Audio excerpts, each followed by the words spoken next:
Pernah gak sih kita dengar cerita dari ibu bapak kita, kakek nenek kita, atau mungkin dari pelajaran di sekolah bahwa bangsa Indonesia terkenal dengan semangat gotong royongnya, misalkan kerja bakti. Tapi kini semua itu seakan-akan hilang bagaikan ditelan zaman karena derasnya arus globalisasi, liberalisme yang menuntun kita ke arah sikap individualisme. Nah, fenomena ini akan kita bahas bersama saya, Alif, dalam pemikiran komunitarianisme menurut Amita Ejzioni. Yuk, let's check it out.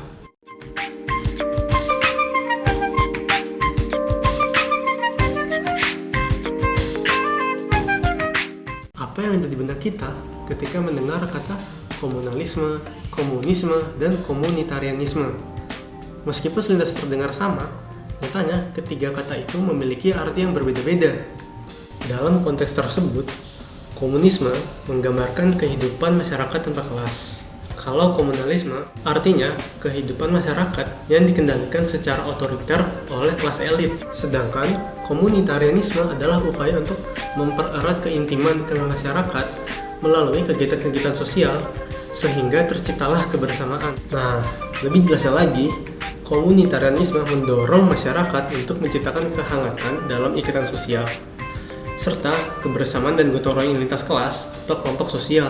Ejzioni mencetuskan konsep komunitarianisme sebagai kritik terhadap liberalisme barat yang lebih mementingkan hak individu daripada kepentingan bersama dan lebih menekankan sisi kebebasan yang mematikan rasa empati dan melunturkan suara moral.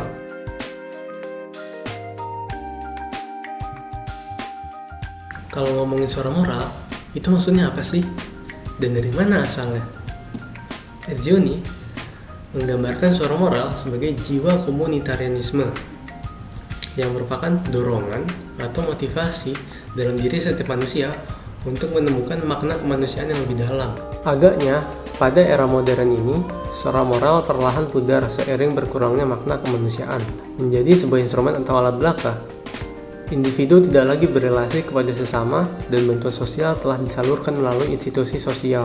Karena itu, suara moral terbentuk dari interaksi sosial antar individu atau kelompok dalam satu komunitas. Contoh sederhananya, seperti sebuah keluarga yang mau menerima para pengungsi setelah pengungsi tersebut ditolak oleh keluarga yang lain. Keluarga penolong itu memiliki hubungan yang erat dengan orang tua para pengungsi. Karena relasi itulah lahir rasa empati di anggota keluarga penolong. Ejzioni berpendapat bahwa kesadaran dan nilai moral di balik tindakan komunitarian adalah sebuah keinginan untuk menerima sang asing atau the stranger dalam kehidupan bermasyarakat. Istilah jalan ketiga juga disampaikan Ejzioni sebagai titik tengah atau penyeimbang di antara aspek kebebasan, liberalisme, dan keteraturan, totalitarianisme dalam kehidupan bermasyarakat. Nah, kalau tadi kita ngomongin bagaimana suara moral terbentuk, sekarang bagaimana sih cara menempatkan nilai moral itu di tengah masyarakat yang cenderung pragmatis? Ada 3 institusi sosial yang menjadi pilar terbentuknya suara moral dalam masyarakat yang dikenal juga sebagai jalan ketiga, yaitu negara, pasar, dan komunitas. Meski suatu pemerintahan memiliki sistem politik yang baik, ekonomi yang berkembang pesat, tapi kalau tidak punya komunitas yang sehat, hanya akan menimbulkan regenerasi penduduk suatu negara menjadi lemah dan sulit untuk berkembang. Pantas saja kalau Ejzioni berpendapat, jika sistem sosial seharusnya terbangun tanpa menggantikan kehadiran komunitas dalam masyarakat. Nah, teman-teman, bagaimana? Jadi tahu kan? Itu tadi adalah sekilas dari pemikiran Amita Ejzioni. Semoga ilmu yang saya sampaikan tadi dapat bermanfaat bagi teman-teman. Jangan lupa komen, like, dan subscribe ya. Sampai ketemu lagi di episode berikutnya mengenai Zygmunt Bauman.